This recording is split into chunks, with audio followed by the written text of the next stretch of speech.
ganun kaya ang ginagawa ni RH52, Edniel Parosa.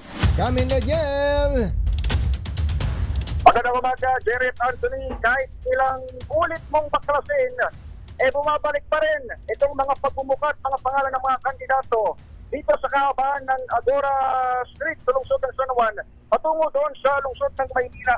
Isa ito sa mga lugar na unang pinaglusaran ng Oakland Baklas ng Commission on Elections dito sa Metro Manila laban sa mga illegal na campaign posters o yung mga materyales pinakakabit sa mga hindi dapat silang pagkabitan. Pero ngayong pagbalik natin dito ngayong umaga, ay yung ilang dalawang linggo na lang bago mag-May 12 elections, napapalitan lang itong mga bagong poster, itong mga dati na nakakabit. Isa ito sa dahilan kung bakit puspusan pa rin ang operasyon ng MMDA sa gawang ng COMELEC para baklasin itong mga sinasabi nating materyales.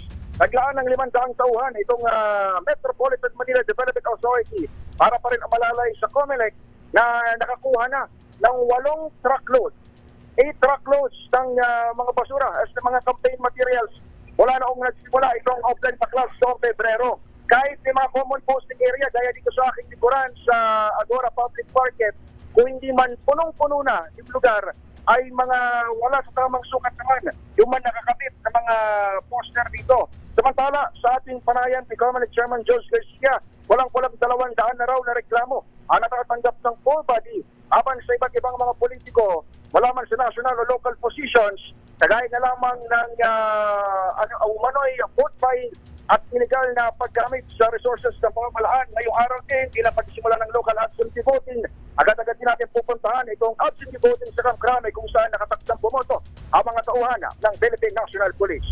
Ito si Edniel Parosa, nag-uulat para sa DZRH. Una sa Pilipinas, una sa Pilipino. Thank you, Edniel.